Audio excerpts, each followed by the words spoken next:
Hello students, स्वागत है आपका अपने यूट्यूब चैनल ब्राइट एजुकेशन में।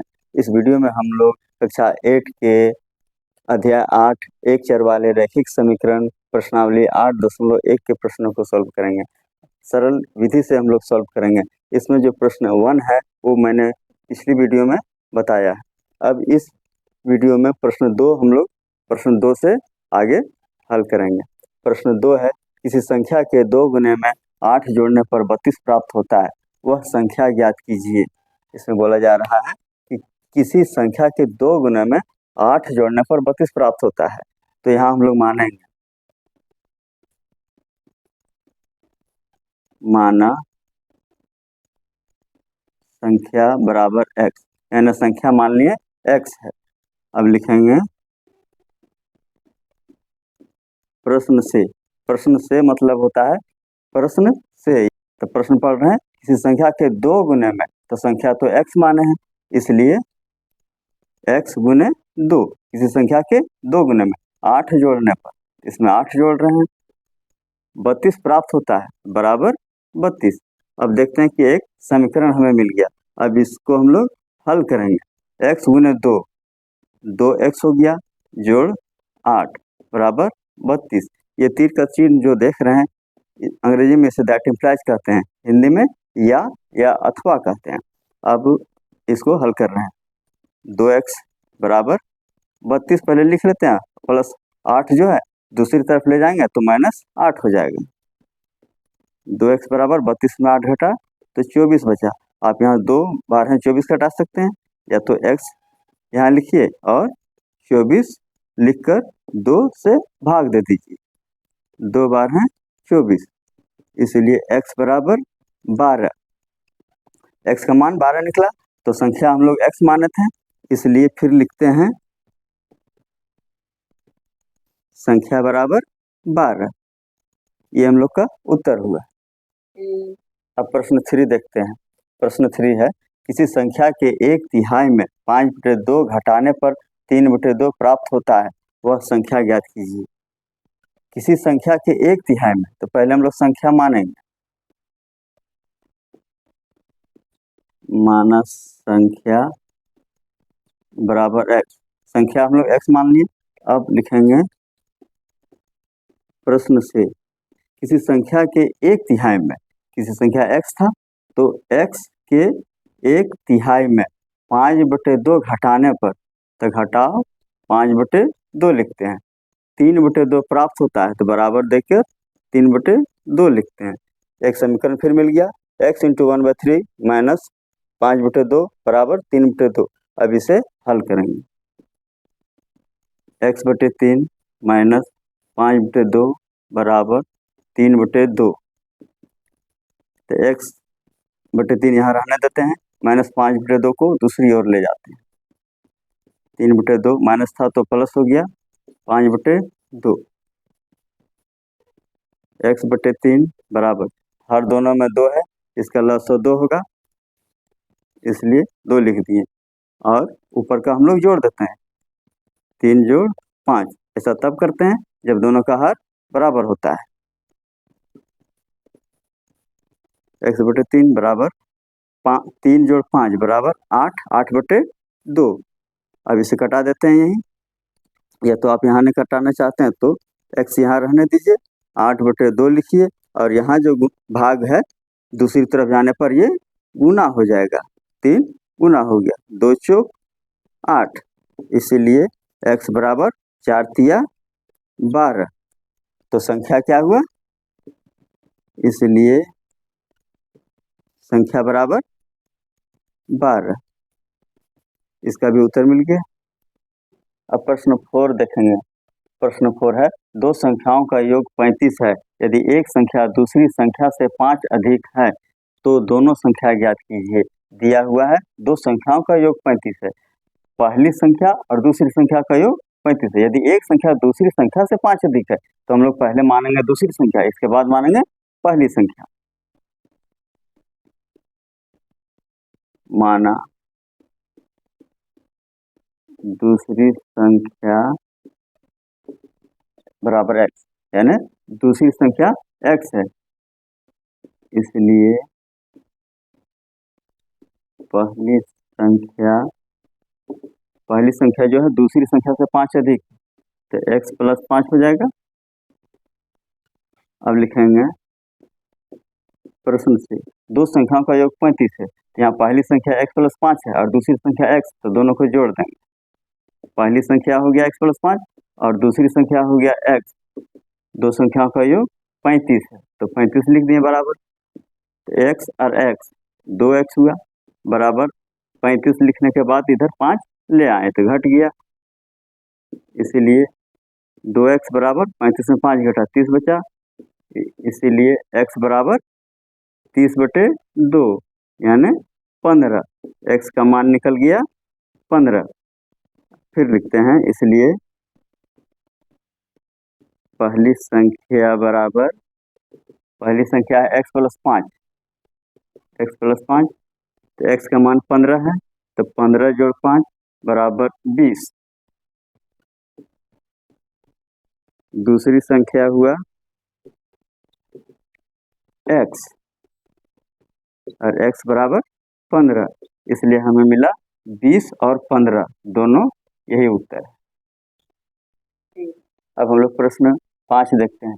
प्रश्न 5 है, 3 लगातार पूर्णांकों का योग 51 है, पूर्णांक ज्ञात कीजिए। इसमें दिया गया है कि 3 लगातार पूर्णांक का योग 51 है और पूर्णांक हमें, तीनों पूर्णांक हमें निकालना है। तो मानते हैं, माना तीनों पूर्णांक क्रमशः x, x प्लस 1 और x प्लस 2 है। तीनों जो पूर्णांक है x है, x प्लस 1 है और x प्लस 2 है। प्रश्न से, 3 लगातार पूर्णांकों का योग 51 है। अब हम लोग तीनों को जोड़ेंगे और 51 के बराबर करेंगे, इसलिए प्रश्न से x जोड़ x प्लस 1 जोड़ x प्लस 2 बराबर 51। 1 2 3, तो 3x हुआ और इधर 1 और 2 3 बराबर 51। 3x बराबर 51 घटाओ 3, 51 घटाओ 3 हो गया, इसलिए 3x बराबर 51 में 3 घटेगा तो 48 बचेगा। अब x का मान निकालेंगे, तो 48/3, यहाँ भाग लग गया। अब कटाएंगे, 3 16 48, 16 का पहाड़ा 3 बार पढ़ेंगे तो 48 कट जाएगा, इसीलिए x बराबर 16। अब दूसरा हम निकालेंगे x प्लस 1, तो 16 प्लस 1 हो गया, तो कितना हो गया 17। अब तीसरा जो संख्या है वो x प्लस 2 है, तो 16 प्लस 2 बराबर 18। 16 17 18, ये जो तीनों संख्या है निकल गया। अब हम लोग प्रश्न 6 देखते हैं। प्रश्न 6 है, 6 के 3 लगातार गुणजों का योग 144 है, गुणजों को ज्ञात कीजिए। इसमें 6 के 3 लगातार गुणजों का योग दिया हुआ 144 है और तीनों गुणज हमको निकालना है। मानते हैं, माना 6 के 3 लगातार गुणज क्रमशः 6x, 6x प्लस 6 और 6x प्लस 12 है। 6 के 3 लगातार गुणज क्रमशः हम लोग माने 6x, 6x प्लस 6 और 6x प्लस 12, क्योंकि ये गुणज है इसलिए ऐसा माने हैं। अब लिख प्रश्न से, 6 के 3 लगातार गुणजों का योग 144 है। अब ये तीनों जो गुणज है इसको जोड़ देंगे और 144 के बराबर कर देंगे। 6x जोड़ 6x प्लस 6 जोड़ 6x प्लस 12 बराबर होगा 144। 6x, 6x और 6x कुल हो गया 18x। अब यहाँ 6 और 12 दोनों को जोड़ेंगे तो 6 और 12 18 हुआ, और इधर है 144। 18x यहीं रहने देते हैं। 144 लिखने के बाद जो इधर था प्लस 18 दूसरी तरफ ले गए तो माइनस 18 हो गया। 18x बराबर 144 में 18 हम लोग घटाएंगे। 14 में 8 घटा 6 बचा, यहाँ 3 बच गया, 3 में 1 घटा 2 बचा, और ये 1, यानी 144 में 18 घटाएंगे तो 126 बचेगा। अब हम x का मान निकालेंगे। 126 बटे 18 भाग लगा दिए। अब 6 से कटाते हैं। 6 तिया 18, 6 दूना 12 और 6 कम 6 कट गया। 3 से फिर कटाते हैं, 3 सते 21, इसीलिए x बराबर 7, x का मान निकल गया। अब हम लोग 3 जो गुणज माने थे 6x, 6x प्लस 6 और 6x प्लस 12, इसको निकालेंगे।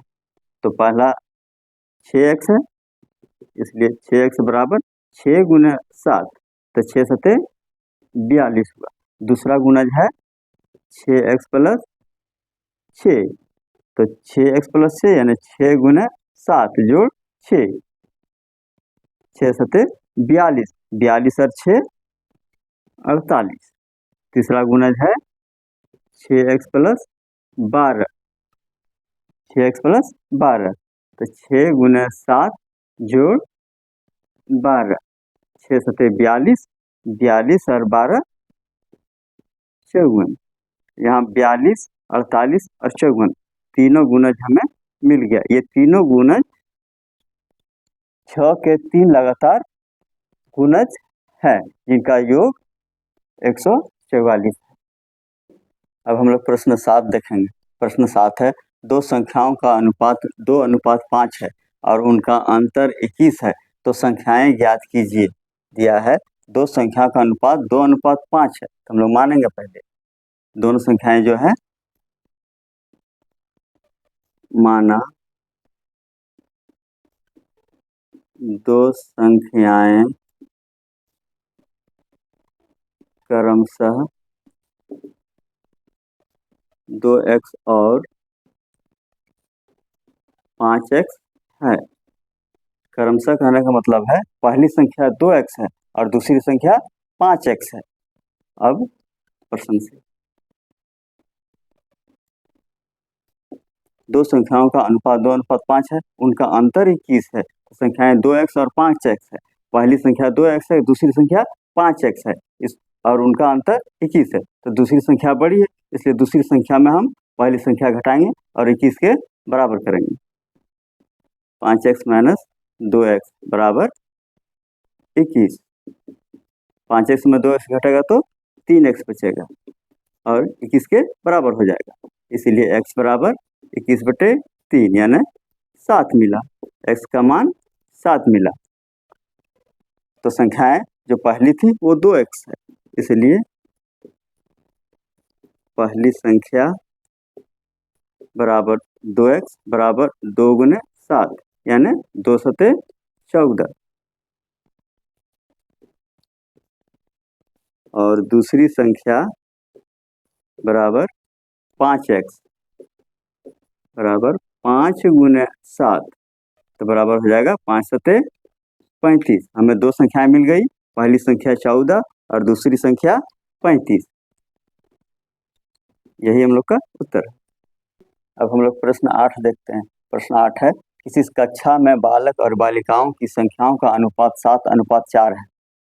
यदि बालकों की संख्या बालिकाओं की संख्या से 18 अधिक है तो कक्षा में कुल कितने विद्यार्थी हैं। यहाँ दिया हुआ है किसी कक्षा में बालक और बालिकाओं की संख्या का अनुपात 7:4 है, तो हम लोग मानते हैं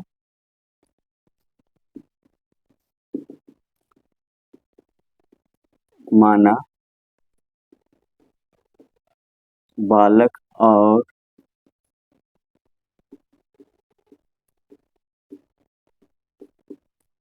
बालिकाओं की संख्या क्रमशः 7x और 4x है।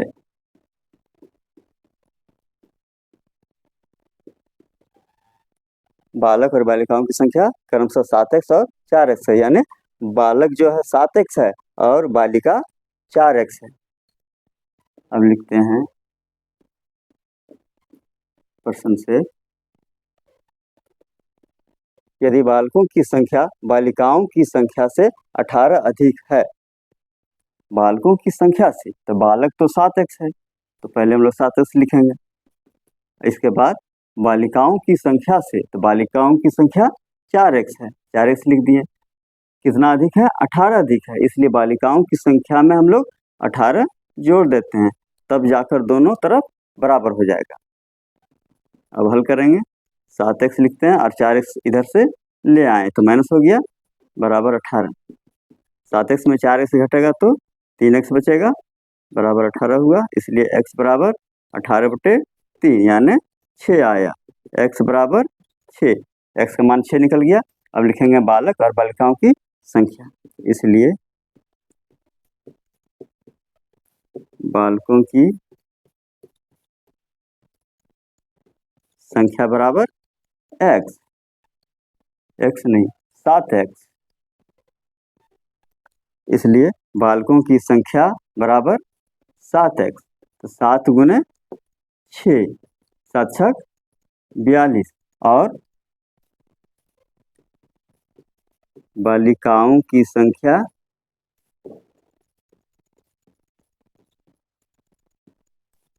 बालिकाओं की संख्या 4x, 4x लिखते हैं, 4 गुने 6, 4 छक 24, दोनों का हमारा निकल गया। बालकों की संख्या 42 और बालिकाओं की संख्या 24, और सवाल में कह रहा है तो कक्षा में कुल कितने विद्यार्थी है, तो दोनों को जोड़ देंगे, इसलिए कुल विद्यार्थियों की संख्या बराबर 4 2 6, 4 2 6 यानी 66 हुआ, दोनों का योग 66 हुआ। अब हम लोग प्रश्न 9 देख रहे हैं। प्रश्न 9 है, रीमा और सीमा की वर्तमान आयु का अनुपात 5:7 है। 4 वर्ष बाद दोनों की आयु का योग 32 हो जाएगा, तो दोनों की वर्तमान आयु ज्ञात कीजिए। रीमा और सीमा की जो आयु है वो 5:7 दिया है, तो पहले मानते हैं, माना रीमा और सीमा की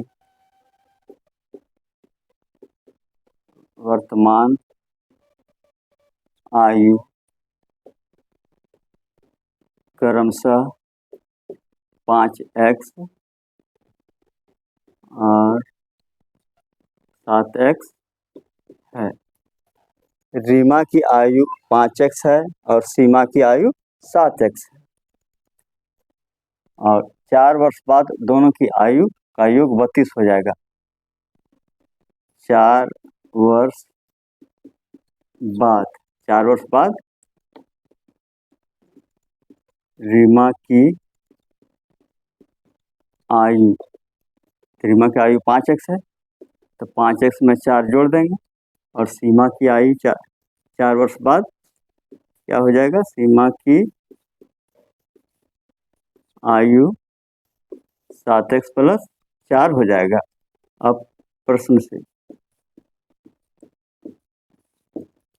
फिर पढ़ रहे हैं, 4 वर्ष बाद दोनों की आयु का योग 32 हो जाएगा, तो अब वर्तमान आयु 4 वर्ष के बाद जो है 5x + 4 और 7x + 4 है, तो दोनों का आयु का योग 32 हो जाएगा। तो 5x + 4 जोड़ 7x + 4 दोनों को जोड़ दिए, कितना हो जाएगा 32। अब इसे हल करेंगे, 5x और 7x, 7 5 12x हुआ, और 4 और 4 8 बराबर 32, 12x यहीं रहने देते हैं, और 32 में 8 घट जाएगा, इसलिए 12x बराबर 32 में 8 घटेगा तो 24 बचेगा। अब यहीं से कटा देते हैं, x बराबर 24/12 यानी 12 दूना 24, x बराबर 2, x बराबर 2 निकल गया। अब हमें निकालना है, तो दोनों की वर्तमान आयु ज्ञात कीजिए। तो दोनों की वर्तमान आयु क्रमशः 5x और 7x माने थे। अब हमें निकालना है रीमा और सीमा की वर्तमान आयु। तो रीमा की आयु जो है वर्तमान 5x है, इसलिए रीमा की वर्तमान आयु बराबर 5x। तो 5 गुने 2, x का मान 2 है, तो 5 दूना 10 वर्ष हो गया। अब सीमा का निकालें। सीमा की वर्तमान आयु बराबर 7x। 7 गुने x का मान 2 फिर रख देते हैं, 7 दूना 14 वर्ष। इस प्रकार रीमा और सीमा की वर्तमान आयु क्रमशः 10 वर्ष और 14 वर्ष हुआ।